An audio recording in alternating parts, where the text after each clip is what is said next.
On today's show, the Houston Rockets get a statement win against the Golden State Warriors. Ime Thompson putting on an absolute defensive masterclass, clamps on Steph Curry, Alperen Sengun versus Draymond Green, Jaylen Green evolving as a closer, and more. It's all coming up right here at Locked On Rockets. This is Mission Control, Houston. Ignition sequence start. 6, 5, 4, 3, 2, 1.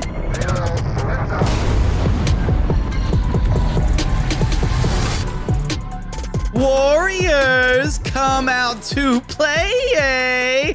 What is up, and welcome to another edition of Locked On Rockets, your daily podcast home for everything Houston Rockets basketball. As always, I'm your host, Jackson Gatlin, native Houstonian and credentialed media member. I'm also the host of Locked On NBA Thursdays. Be sure to follow along wherever you listen to your podcasts, or on YouTube, just search Locked On Rockets, where the best way you can help us grow our show is to listen every single day on a podcast platform if you're choosing. Like, comment, subscribe on YouTube. Also, check out our Locked On Rockets newsletter. Would sincerely appreciate all of that support. Now, today's episode is brought to you by FanDuel. Right now, new customers can get $250 in bonus bets when your first $5 bet wins. Just go to FanDuel.com to check it out. And as always, thanks so much for making Locked On Rockets part of your day every single day, whether it's on your way to work, on your lunch break, in the gym. Thank you so much for being an everydayer. And my everydayers know the drill here. Rockets get a big win against a playoff caliber opponent. Release the hounds. Release the hounds. Go let Locked On Warriors know we sent you on by.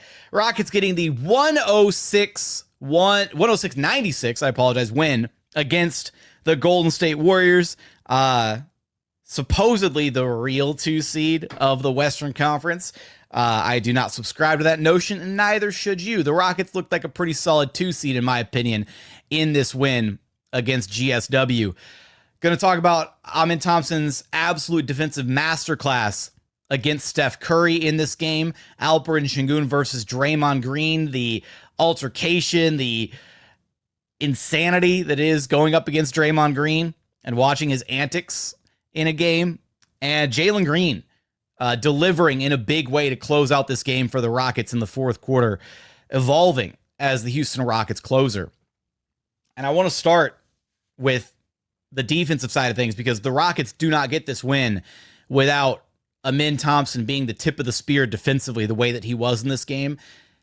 The absolute best that I've ever seen a player guard Steph Curry individually one-on-one. Ime Thompson held Steph Curry to just 3 points on 1 of 10 shooting to go along with 4 turnovers. Best I've ever seen a player in a Rockets jersey guard Steph Curry. Just made him a complete non-factor in this game. Face guarded him all night long, refused to give him an inch of space to get any clean looks off, to be able to get going. The one shot that Steph did hit was like a half-court heave before the buzzer at the end of the second quarter. And he hits it. I thought, oh, here it comes, the Curry flurry in the second half. But nope, Ime Thompson kept him under lock and key all game long. At no point did he get going. And it wasn't just Ime Thompson's individual defensive presence, although it's really beneficial when you have a guy that's that special of a defender to kind of lead the charge against a player like Steph Curry. But the Rockets' entire defensive game plan was built around shutting down Steph Curry. Ime Udoka said, you know what? Literally anybody else on your team is going to have to beat us. We are taking Steph Curry out of this basketball game. And that's what the Rockets did. First off, they only gave him 10 shots. So it's not even like he got 15 or 20 or 25 looks and was just having an off night. He literally just didn't get the looks, because that's how little airspace he was getting with Ime Thompson guarding him all night long. The size, the length, the athleticism, the speed. Steph couldn't do anything about it with Ime Thompson shadowing him all game long. But when he did get the ball, Ime was electing to blitz him. He was sending 2 to the ball. Anytime Steph called for a screen, he was trapping and forcing the ball out of his hands and basically saying, no, we're going to let you guys try to beat us 4-on-3. We don't care. Anybody not named Steph is going to have to beat us in this game. And it didn't work. There were a couple moments where some of the Warriors role players started knocking down some shots. Podziemski hit 4 threes in this on his way to 19 points. Buddy Hield was hot off the bench with 20 points on 6 of 11 from downtown. Even Gary Payton, the second, hit a couple threes. And there were some points where it maybe felt like it might turn out kind of like the Lakers game where DFS and Gabe Vincent both went off for LA, hitting 6 threes apiece. But that didn't happen. And the Rockets were effectively able to not only neutralize Steph Curry and completely remove him from the game, but they were able to do so without giving up nearly as many wide open looks to the Warriors role players across, the entire 48-minute affair. Just did a really good job of D'ing up on the Warriors. Did a really good job of eliminating their most dangerous offensive player in Steph Curry. Did a really great job not falling into the trap of like the back cuts and the off-ball movement and everything that the Warriors really utilize that makes them such a danger on a night-to-night basis. The stuff that makes the Warriors, essentially. And I want to talk a little bit more about some of the other defensive stuff as well, and some of the lineups that Ime Udoka elected to go with. We saw some double big. We saw some Jabari at the 5. Want to get into all of that. But this was truly a defensive work of art performance from Ime Thompson. And it wasn't just Steph Curry that he was guarding. He was kind of everywhere for the Houston Rockets defense. He had a weak side recovery block on Jimmy Butler after Jimmy drove on Fred VanVleet and dropped a shoulder into him to knock him away. And he comes over from the weak side and just completely erases Jimmy Butler at the rim. He had that inbound steal and save where he was just, again, face guarding Steph Curry on the inbounds, got a fingertip on the ball, was able to recover it and pitch it back to a teammate to give the Rockets an extra possession. There was a play where there was miscommunication because Dillon Brooks shouldn't have tried to switch on a Steph because Ime Thompson did not want to be switched off of Steph Curry at all costs. And it led to Jimmy Butler being wide open under the basket. And Ime Thompson was able to recognize the miscommunication and recover and get back in the picture in time to deflect the pass that would have led to an otherwise wide open Jimmy Butler under the basket. So making up for a mistake from DB on that possession. He had a play where he just straight up ripped Brandon Podziemski and went the other way for an insane finish at the rim with his left hand as he's like falling under the basket. I have no idea how he made that shot. He drew an offensive foul on Kevon Looney late in this game that led to Warriors turnover. He was fighting through a screen for Steph Curry.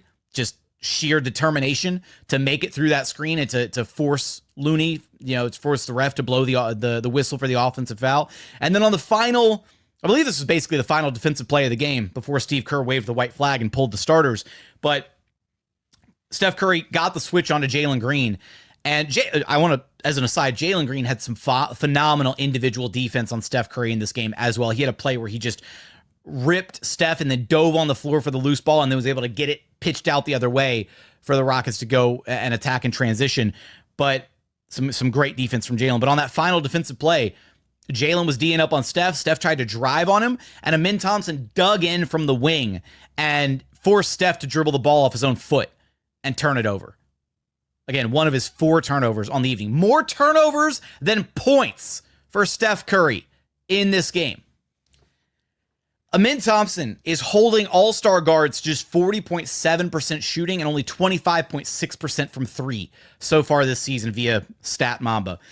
And I've got to say, look, he's the best perimeter defender in the NBA. Not later, not maybe in a couple years. Ime Thompson is the best perimeter defender in the NBA right now.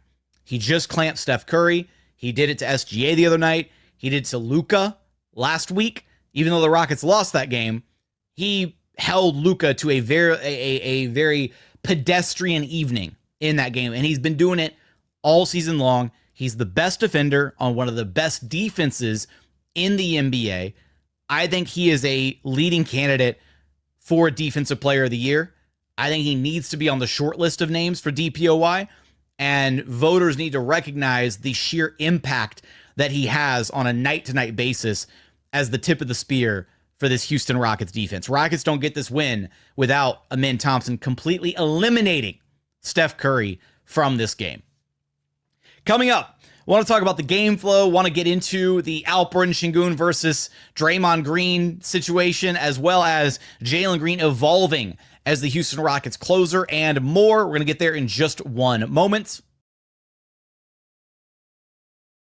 First, today's episode is brought to you by Monarch Money. Look, do you ever check your bank account and wonder, where did all my money go? Between dining out, online shopping, entertainment costs, it's really easy to lose track sometimes. That's where Monarch Money comes in, your personal CFO, giving you full visibility and control over your finances. Monarch Money isn't just a budgeting app, it's a complete financial command center. You can track all your accounts, investments, and spending in one place, so you can stop just managing your money and start building your wealth. When I started using Monarch, I was embarrassed when I realized just how much I was spending on food, honestly. Dining out, restaurants, fast food, food delivery, whatever. Now I budget smarter and save more. So take control of your finances with Monarch Money. Use code LOCKEDONNBA at monarchmoney.com for 50% off of your first year. That's monarchmoney.com. Code LOCKEDONNBA for half off your very first year.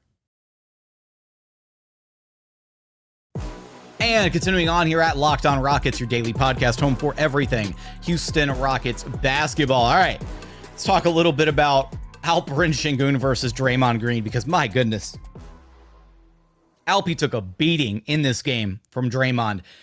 Draymond gets away with more BS than any other player in the association. It's absolutely absurd what he can get away with. It started with Draymond trying to, just being Draymond, I guess, trying to, antagonize Sengun. Rockets are lining up for a sideline out of bounds play. And Draymond is just digging into Sengun, dropping elbows in his abdomen and just, trying to mess with him. And then he eventually flings an arm up, like an elbow forearm up towards Sengun's face, and it leads to a technical foul. And then he's barking and jawing and clapping at the refs afterwards. And if that had been any other player in the association, they would have been ejected, 2 technicals, get the hell out. But no, it's Draymond Green, so he gets 1 technical foul and the longest leash in the entire NBA. And then the refs should have knocked him out for that one, and they didn't. And then guess what happens? Later in the game, he receives a pass and leads directly into a layup attempt with Sengun going up and down vertically, defending at the rim, and he leads straight in with the tip of his elbow. And I don't care who you are, where you are. That is not a natural shooting motion. You don't lead in from that angle of the baseline where Draymond was trying to lay the ball up and in. You don't lead in with your off-arm elbow pointed out the way that he was at Sengun. He completely, not a basketball play. Absolutely dirty play by Draymond Green. Dirty play from a dirty player. And he should have been thrown out for that. And he still wasn't. Draymond Green finished this game with 5 personal fouls, a technical foul, and a flagrant foul. He literally racked up as many fouls in each category as you can get without being thrown out of the game. The most Draymond of all Draymond games. But Alperen Sengun did say that kind of the sequence with Draymond is what he felt was kind of the turning point of the game. Felt like the Rockets kind of locked in a little bit after that, and Ime was... at halftime, Rockets were walking back to the halftime locker room, and Ime was hyping up his guys, talking about the physicality of the game, saying that, this is our kind of game. This is who we are. And he and Steph Curry got into it and were jawing back and forth a little bit. Ime said it was some friendly banter between he and Steph. But this is who the Rockets are. They relish this type of physical game, and it absolutely played to the Rockets' advantage. There were plenty of points. There were plenty of no calls going both ways in this game. The refs decided that this was going to be a very, very physical affair, and that absolutely overwhelmingly favors the Rockets. They are the most physical team in the NBA. They love a good, physical, hard-nosed, muck it up, get it out of the mud kind of game. Absolute rock fight. And that's exactly what the Rockets did, and it played into their favor.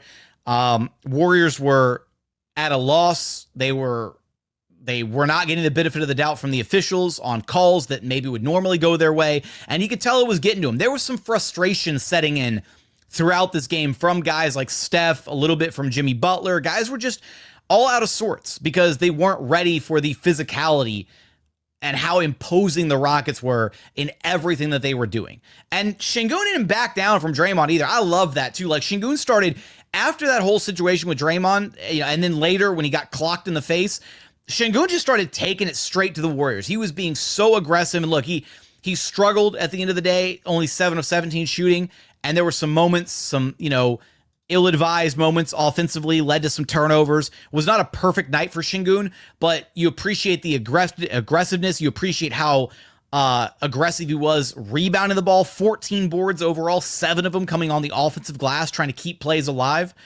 Just completely setting the tone from the interior out for Alperen Sengun. And also, some of the defensive stuff, right? Talked about it in segment 1, but jumping out and blitzing Steph Curry and trapping him on the perimeter, little things like that, played into Alp's game.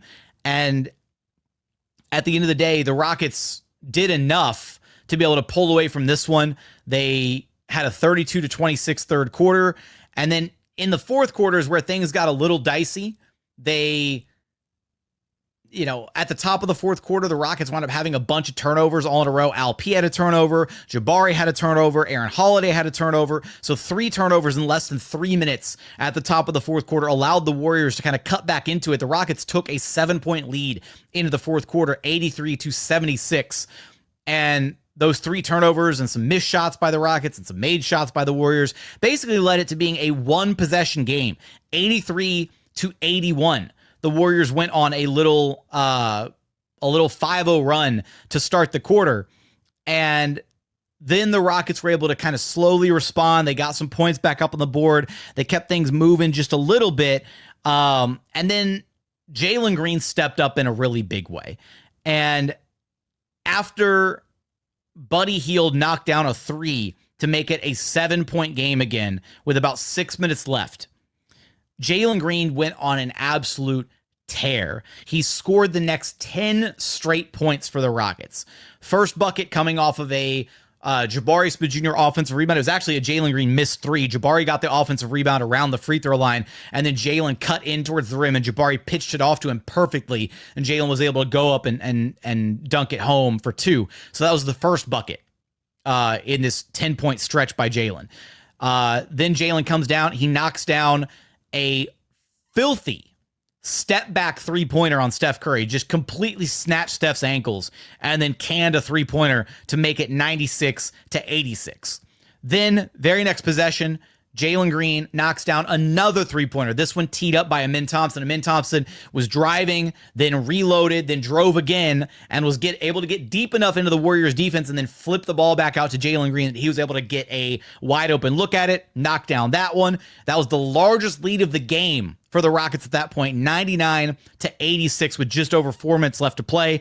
And then a couple possessions later, Jalen Green knocks down a long 2 to make it 101-88. Still a 13-point affair.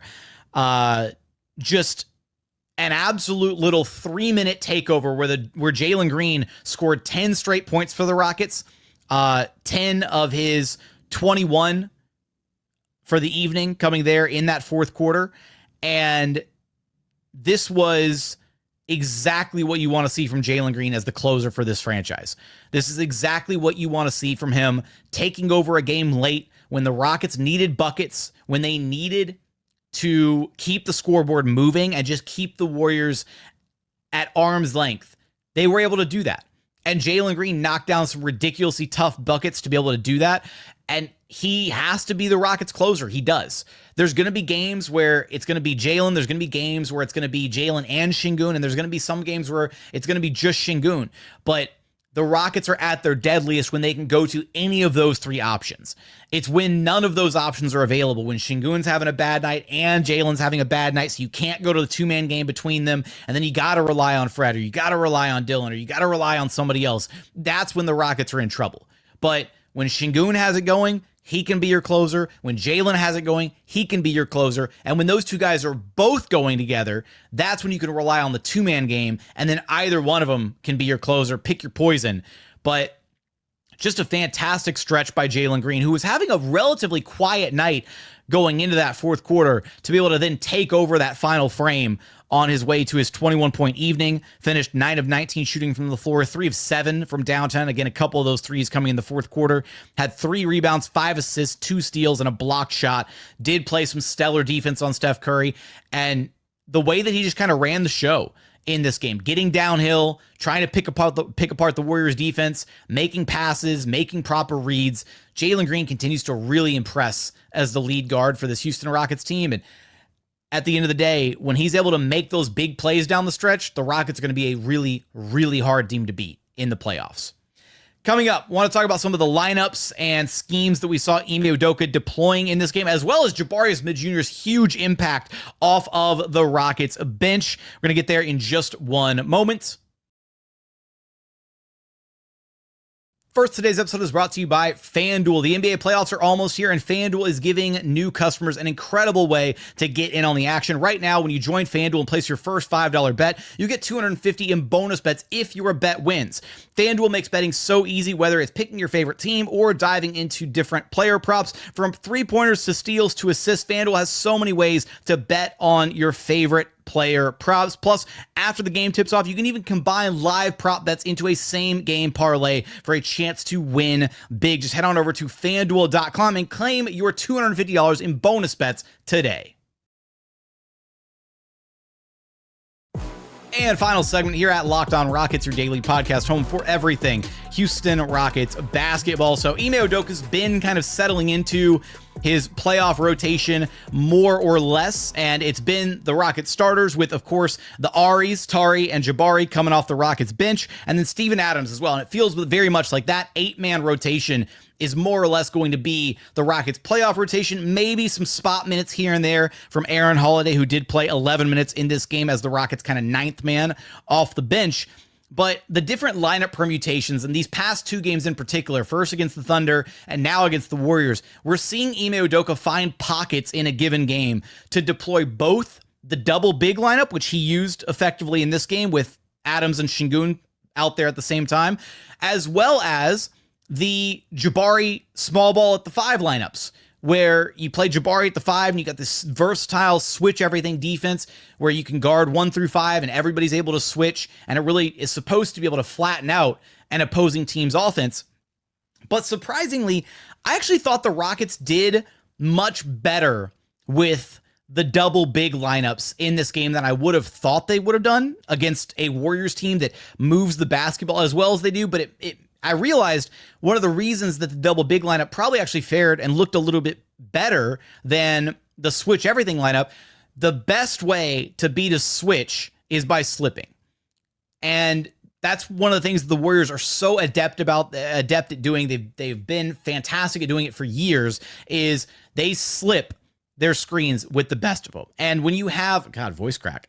When you have guys like Steph Curry or shooters like Pajemski and Buddy Hield and different guys that you have to pay attention to on the perimeter, it makes it really, really easy to load up on those shooters and be overcommitted on a switch, and then giving up easy backdoor cuts to the rim, easy backdoor baskets, wide open layups on blown defensive coverages. And that happened a few times for the Rockets in this game. They didn't have too many of them, too many defensive lapses overall, but it happened enough times, and there were a couple moments where you thought to yourself, okay, well, let's tighten up a little bit. Don't let too many more of those go, because giving up those easy backdoor plays and those easy, layups and dunks right there at the rim, that's how the Warriors kill you. They have so many actions that you have to defend, so many different split route actions where you got to cover multiple shooters, and eventually there's just miscommunication and somebody winds up wide open, whether it's for a wide open 3 or a wide open layup or dunk at the rim. And by and large, the Rockets did a solid job with it. It felt like it actually got worse in the minutes where Jabari was out there at the 5 and the Rockets were kind of relying on that switch everything, communication-based defense.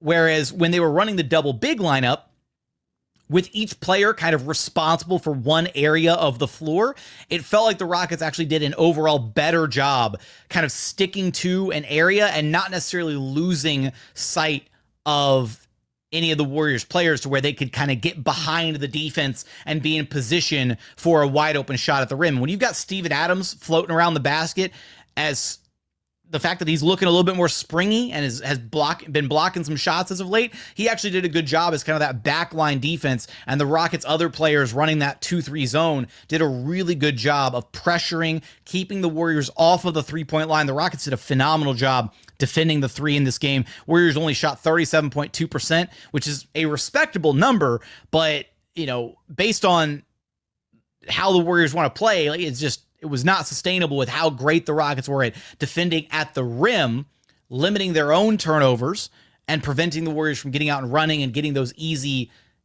shots, easy looks in the paint. The Warriors did not get enough up from three, and the Rockets felt like they did a pretty solid job overall of running them off the line, of forcing them into tough, contested threes, and really just taking away that whole element of what makes their game so deadly at times. So I like that Ime is exploring. I like that he's doing different things with different lineups out there.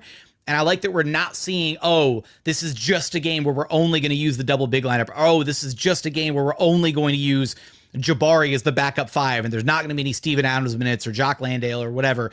I kind of like that Ime's mixing it up inside of a given game, makes it certainly feel like it's harder for the opposing team to be able to game plan for how they want to attack the Rockets defense, what they want to try and take away from them offensively, because the Rockets can change up their style at a moment's notice, going really big with Jabari all the way down at the three, or going quote unquote small with Jabari at the five. And Jabari's overall impact in this game, he was so solid. 16 points, 7 of 10 shooting, 2 of 5 from downtown, 9 rebounds, had an assist mixed in there. He was an offensive spark when the Rockets really needed it, kind of in the middle of the game there a little bit during his first check-in, just really making his presence felt on the glass, getting some good high-quality looks, shooting over the top of smaller defenders. If you're going to be the Warriors and you're going to try to guard Jabari with Podziemski or Buddy Hield or Gary Payton, like, you're going to get burned. The Warriors do not have the size and the length to deal with the size and the length of the Rockets' wings, and that was very much on display in this game. Same thing in the rebounding department. The Rockets actually managed to out-rebound the Warriors, not by a huge margin, but the Warriors could absolutely feel the Rockets' size and physicality in the rebounding department of this game for sure across the board. So many different guys active on the glass. Sengun with 14, Jabari again with 9, Steven Adams with 8 boards in his 17 minutes of run off the bench. Just a really solid outing for the Rockets rebounders. Want to give Dillon Brooks and his offensive game a ton of credit as well. Led the way for the Rockets in this game offensively. DB actually hit the nail in the coffin shot offensively for the Rockets in this game, where so Jaylen Green had his 10 straight points to kind of close out the Warriors, extended the lead to the largest of the game, 13-point deficit for Golden State. And then the final offensive play of the game for the Rockets was a Dillon Brooks ISO on Brandon Podziemski, where he drove and then bumped Podziemski a couple times and then dropped the shoulder and then scooped it up and in at the rim. And that driving layup by DB was the nail in the coffin, where I forget if it's either the Rockets that called timeout or the Warriors that called timeout. Somebody called timeout, and Steve Kerr came back with he waved the white flag. He pulled all his starters. And then after that, Dillon Brooks, just adding salt to the wound, dropped in another three-pointer after Steve Kerr had already waved the white flag. I love that. No mercy from Dillon Brooks in this game. And he continues to be an offensive revelation for the Rockets. 24 points, 10 of 13 shooting, 3 of 4 from downtown, 3 rebounds, couple assists. Just a really solid offensive performance from DB on a game where, Alp struggled to score efficiently. Jalen struggled to score efficiently. Fred was basically a non-factor offensively in this game. And DB continues to be one of the most consistent pieces of this Rockets team, not to mention a lot of his defense as well against different players on the Warriors, different looks that the Rockets were kind of running with either like Fred VanVleet or Dillon Brooks guarding Draymond Green a lot of the time that he was out there to be able to be involved in any of those perimeter switches. Alperen Sengun was largely involved off ball guarding guys like Moses Moody or Gary Payton II out on the perimeter. And I thought that was just an interesting defensive game plan by Ime Udoka, essentially electing to say, you know what, we're happy putting a smaller quote unquote defender, a non-big, on Draymond because he's not he doesn't play big anyways. We just want to be able to eliminate all these actions that you guys are going to run involving Steph and Dre on the perimeter and blow those things up. And that they did with Ime Thompson face guarding Steph, basically keeping the ball out of his hands, denying him for a majority of the game. But even when he did get the ball and when the Rockets were forced to switch, they were able to switch a perimeter guy onto Steph, whether it was Fred VanVleet, whether it was Dillon Brooks, whether it was Jaylen Green, or whether it was Ime Thompson fighting back to get in the picture, to prevent Steph from getting somebody isolated that the Rockets didn't want him to ISO on. Just a really strong defensive performance across the board from the Rockets. It took a little bit from everybody to be able to get this win defensively and to hold Steph to just 3 points, but still credit to Ime Thompson for what the amount of heavy lifting he had to do in that matchup. Rough, quiet night from Fred, just 3 points on 1 of 8 shooting, and Rockets were lucky enough that they got enough offensive contributions from elsewhere. Ime Thompson with 14, DB leading with 24, Alp with 19, Jalen with 21.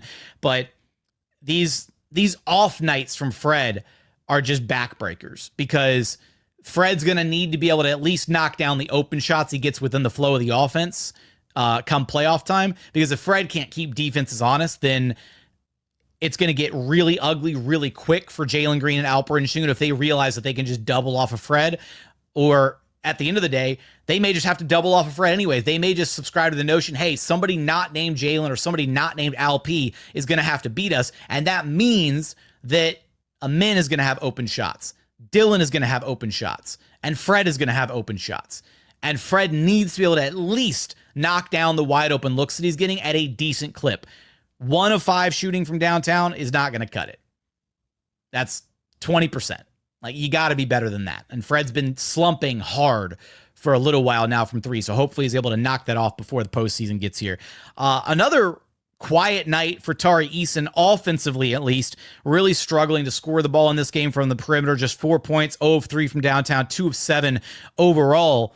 But he did have 3 rebounds, 3 assists, couple steals, a block in there, ran the court well in transition, created some turnovers, had some good defensive pressure in this game. So not the best offensive performance from Tari Eason, but still making his impact felt defensively, and that's exactly what you want out of him.